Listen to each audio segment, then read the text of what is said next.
जंगल में एक कौवी और एक कौवा रहते थे। वो दोनों बहुत ज्यादा लालची थे। उनके पास एक बकरी थी जो अच्छा खासा दूध देती थी। कालूपति जी, मैंने बकरी का दूध निकाल लिया है। जाओ जल्दी से दूध ले जाओ और जंगल में बेच आओ, ग्राहक इंतजार कर रहे होंगे। कालू कौवा दूध की बाल्टी उठाता है और जंगल चला जाता है। दूध दूध खालिस दूध लो। थोड़ी ही देर में कालू कौवे का सारा दूध बिक जाता है। वो कौवे बहुत ज्यादा लालची थे। ज्यादा मुनाफा लेने के लालच में गोरी कौवी ने दूध में पानी मिलाना शुरू कर दिया और उसने ये बात अपने पति कालू कौवे को भी नहीं बताई। कालूपति जी, मैंने दूध निकाल लिया है, दूध बेच आए। कालू कौवा दूध लेकर जंगल चला जाता है।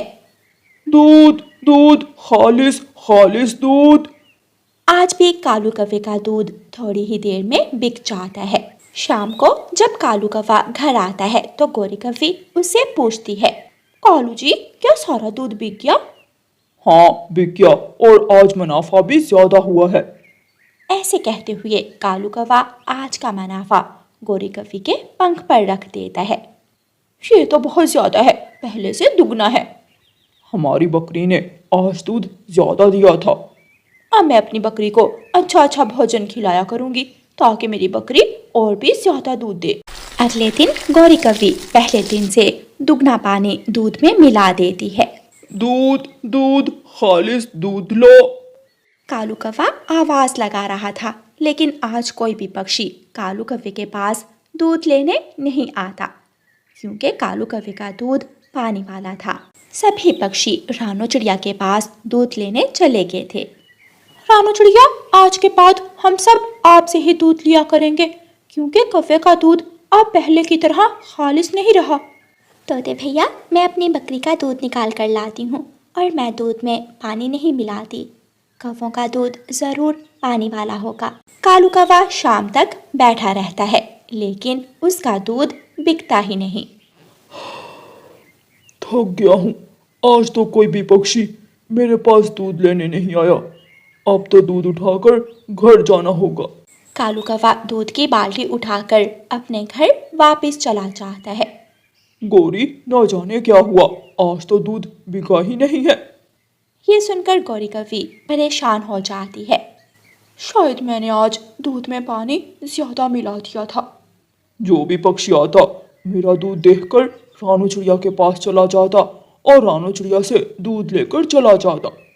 गोरी कौवी रानो चिड़िया का नाम सुनकर गुस्से में आ जाती है। रात हो जाती है, कालू कौवा सो जाता है और गोरी कौवी अपने घर से निकलती है।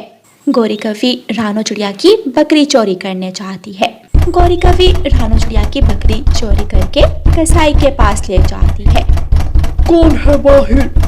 उल्लू कसाई, मैं हूँ गोरी कौवी, मैं अपनी बकरी बेचने आई हूँ। उल्लू कसाई दरवाजा खोलता है। क्या ये चोरी की बकरी है? ना ना उल्लू जी, ये बकरी मेरी है। ये रात को बहुत ज्यादा बोलती है और मुझे सोने नहीं देती, इसलिए मैं अपनी बकरी बेचने आ गई। ठीक है। गोरी कौवी उल्लू कसाई को बकरी बेचकर पैसे ले जाती है और रातों रात घर जाकर सो जाती है। सुबह हो जाती है। रानो चिड़िया अपनी बकरी घर के बाहर ना देखकर परेशान हो जाती है। कोई चोर मेरी बकरी ले गया, अब मैं क्या करूँगी? मैं कहाँ जाऊँ? रानो चिड़िया तोते के पास जाती है। तोते भैया, किसी ने मेरी बकरी चोरी कर ली है, क्या आपने किसी चोर को देखा है? नहीं, मैंने तो नहीं देखा, लेकिन आज रात गोरी कौवी उल्लू कसाई की तरफ जा रही थी, उसके पास एक बकरी भी थी। रानो चिड़िया को तो पहले ही गोरी कौवी पर शक था।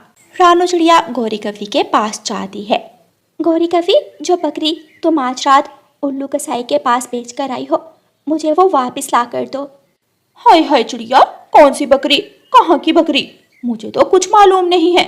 चिड़िया जानती थी कि गोरी कौवी नहीं मानने वाली, इसलिए रानो चिड़िया गोरी कौवी के आने जाने पर नजर रखने लगती है। रानो चिड़िया गोरी कौवी का छुपकर पीछा करती है। गोरी कौवी उल्लू कसाई के पास जाती है। कसाई उल्लू जी, जो बकरी मैं तुम्हें बेच कर गई थी, क्या वो दूध दे रही है? नहीं, मैंने तो उस बकरी को आगे बेच दिया है। उल्लू कसाई, अगर मुझे कोई और बकरी मिली तो मैं वो भी तुम्हें बेचने आऊंगी। रानो चिड़िया खिड़की में खड़ी उल्लू कसाई और गौरी कवि की बातें सुन रही थी। इसका मतलब यही है चोर, अगर मैंने अब इस कवि से कुछ कहा तो ये मानेगी नहीं। मैं इस कवि की सच्चाई सबके सामने लाऊंगी। अगले दिन रानो चिड़िया अपने दोस्त कबूतर के पास जाती है और कबूतर से कहती है, कबूतर भैया, गौरी ने मेरी बकरी चोरी करके आगे उल्लू कसाई को बेच दी है। गौरी कवि की चोरी पकड़ने में मेरी मदद करो। लेकिन मुझे क्या करना होगा? फिर रानो चिड़िया कबूतर को अपना प्लान बताती है। कबूतर गौरी कवि के पास जाता है और रानो चिड़िया जंगल के सभी पक्षियों को साथ लेकर गौरी कवि की खिड़की के पास खड़ी हो जाती है ताकि सबके सामने गौरी कवि का असल चेहरा ला सके। गौरी कवि, मैंने एक बकरी चोरी की है। क्या तुम मुझे बता सकती हो कि मैं वो बकरी किसको बेचूं? अगर तुम मुझे बता दो तो मैं आधा मुनाफा तुम्हें दूंगा। ये कोई मुश्किल काम नहीं है, तुम वो बकरी उल्लू कसाई को बेच आओ। पिछले दिनों मैंने भी रानो चिड़िया की बकरी चोरी करके उल्लू कसाई को बेच दी थी और किसी को कानो कान खबर भी नहीं हुई।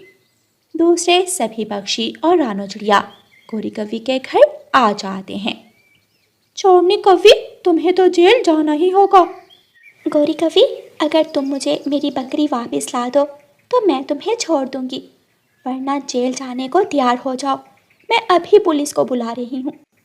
गौरी कवि पूरे जंगल के सामने शर्मिंदा हो रही थी। नाना चिड़िया, मुझे माफ़ कर दो, मैं तुम्हें तुम्हारी बकरी ला देती हूँ। फिर गौरी कवि उल्लू कसाई के साथ जाती है और उल्लू कसाई गौरी कवि को लेकर दूसरे उल्लू के पास जाता है। गौरी कवि वहाँ से रानो चिड़िया की बकरी वापस लेती है और रानो चिड़िया के पास पहुँच जाती है। रानो चिड़िया, मुझे माफ़ कर दो, मैं लालच में आ गई थी और मैंने लालच में आकर ये सब किया। गौरी, दूसरों के काम से चलने से बेहतर है तुम अपना काम अच्छी तरह करो। तुमने मुझे मेरी बकरी वापस कर दी, इसलिए जाओ, मैं तुम्हें माफ़ करती हूँ। गौरी कवि रानो चिड़िया की बकरी देकर चली जाती है और चिड़िया अपनी बकरी को घास डालने लगती है। प्यारे दोस्तों, चोरी कितनी ही छुप कर की जाए, एक दिन पकड़ी ही जाती है। इसलिए कभी भी लालच मत करें और चोरी मत करें, क्योंकि चोरी करने वाले पक्षी हमेशा नुकसान ही उठाते हैं। और प्यारे दोस्तों, इस कहानी को लाइक, अपने दोस्तों के साथ शेयर और चैनल को सब्सक्राइब करना बिल्कुल मत भूलना। आपका धन्यवाद। रानो चिड़िया, रुकना, मेरी बात सुनना। रानो चिड़िया रुक जाती है और गौरी कवि के पास आ जाती है। रानो, कहाँ जा रही हो? गौरी बहन, मैं अपनी बेटी के लिए नया स्कूल बैग लेने जा रही हूँ। रानो चिड़िया, मेरे जग्गू ने नए शूज़ लेने हैं, मेरे बेटे को भी साथ ले जाओ। नहीं मम्मा, जग्गू भाई वहाँ जाकर मुझसे लड़ाई करेंगे। नहीं नहीं, मैं कोई शरारत नहीं करूँगा। आंटी प्लीज मुझे भी साथ ले जाए। रानो, मुझे घर के 100 काम हैं, आप जग्गू को इसकी पसंद के शूज़ ले देना। अच्छा ठीक है, मैं ले जाती हूँ। चल भी जग्गू, लेकिन कोई शरारत मत करना। रानो चिड़िया भी जग्गू कवि की शरारतों से बहुत डरती थी। रानो चिड़िया अपनी बेटी और जग्गू कवि को साथ लेकर जंगल के बाजार की तरफ उड़ती है। हम पहले यहाँ से गुड़िया का स्कूल बैग ले लेते हैं। आंटी आंटी, मैं आगे जाकर दूसरी दुकान पर अपने शूज़ पसंद कर लूँ। नहीं बेटा, हम पहले बैग ले लें, फिर इकट्ठे जाते हैं जूतों की दुकान पर। मम्मा, मुझे ये बैग पसंद है, आप मुझे यही बैग ले दें। गुड़िया अपना स्कूल बैग पसंद कर लेती है और उसकी मम्मा वो स्कूल बैग गुड़िया को ले देती है। चलें, अब हम लेंगे जग्गू के शूज़। वो सब अगली दुकान पर जाते हैं। जग्गू बेटा, आप यहाँ से अपने लिए शूज़ पसंद कर लें। जग्गू इधर उधर देखता है, लेकिन उसे उस दुकान से कोई भी शूज़ पसंद नहीं आते। नहीं आंटी, मुझे तो यहाँ से कोई भी शूज़ पसंद नहीं आए। बेटा ये देखो, ये सफ़ेद शूज़ आपके काले काले पाँव में बहुत अच्छे लगेंगे। नहीं, मैं और लूँगा। जग्गू भाई, ये शूज़ ठीक हैं। मुझे ये नहीं पसंद है। ठीक है, अगली दुकान पर चले जाते हैं। लेकिन जग्गू को वहाँ से भी कोई शूज़ पसंद नहीं आते। जग्गू बेटा, अब कोई और दुकान यहाँ नहीं है, आपको इसी से शूज़ पसंद करना होंगे। बहन जी, मेरे पास गोदाम में एक जोड़ा पड़ा है, मैं वो जोड़ा लेकर आता हूँ। वो इस कौवे को ज़रूर पसंद आएगा। ठीक है, आप वो ले आए। दुकान वाला पक्षी गोदाम से शूज लेने चला जाता है। मम्मा, जब तक अंकल दुकान वाले आते हैं हम मेरे लिए हेयर कैचर ले लें। हाँ जग्गू बेटा, आप यहाँ खड़े होना, मैं और गुड़िया अभी आती हैं। मम्मा चिड़िया अपनी बेटी गुड़िया को साथ लेकर दूसरी दुकान पर चली जाती है। जग्गू कौवा इधर उधर देखता है और दुकान में काउंटर की दूसरी तरफ चला जाता है। जग्गू कौवा दुकान से एक जोड़ा शूज का उठाकर जल्दी से बाहर आता है और साथ वाले पेड़ की डाल के ऊपर रख देता है। दुकान वाला पक्षी भी आ जाता है और जग्गू वो शूज पसंद भी कर लेता है। रानू चिड़िया जग्गू कौवे को वो शूज ले देती है और वो सब वहाँ से चले जाते हैं। अरे, जो जोड़ा यहाँ पड़ा था वो कहाँ गया?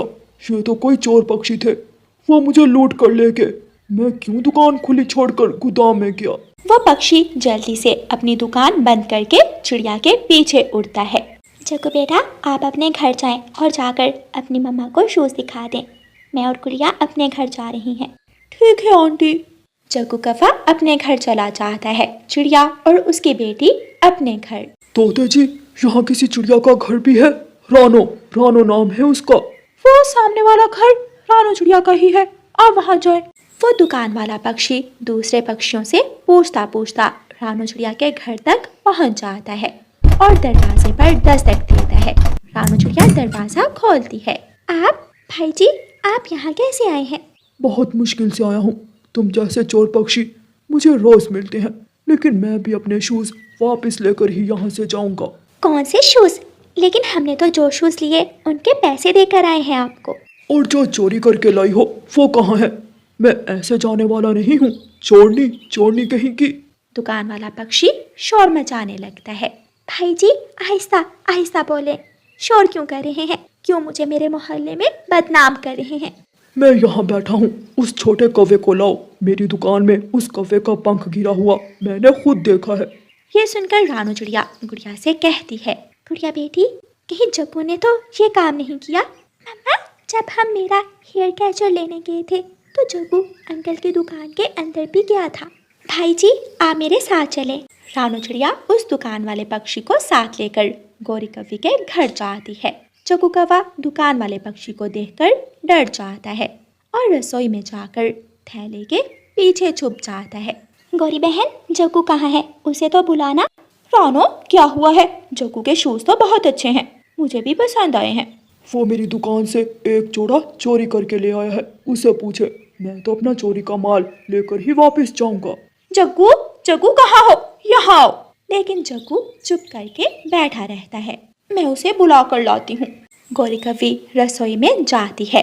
जग्गू, तुम यहाँ क्यों छुपे हुए हो? सच बताओ, क्या दुकान से कोई चोरी भी की है तुमने? वो शूज मुझे अच्छे लगे थे, मैंने दुकान से चोरी करके साथ वाले पेड़ की डाल पर रख दिए थे। गौरी कौवी जग्गू को साथ लेकर आती है। चिड़िया बहन, माफ करना, जग्गू की वजह से आपको शर्मिंदा होना पड़ा। शर्मिंदा क्या? इस भाई जी ने तो पूरे मोहल्ले को बता दिया। इसका गला बहुत बड़ा है, शोर मचाने लगा था। मैं कोई झूठ बोल रहा? मैं चाहता हूँ।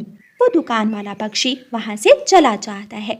जग्गू बेटा, आपकी वजह से मेरी बहुत बेइज्जती हुई है, मैं फिर कभी आपको साथ लेकर नहीं जाऊंगी। ऐसे कहते हुए रानू चिड़िया वहाँ से चली जाती है।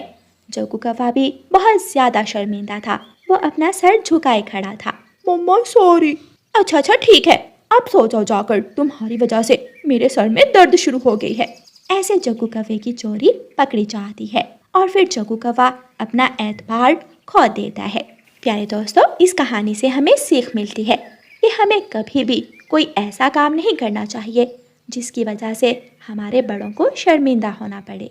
और प्यारे दोस्तों, इस कहानी को लाइक, अपने दोस्तों के साथ शेयर और चैनल को सब्सक्राइब करना बिल्कुल मत भूलना।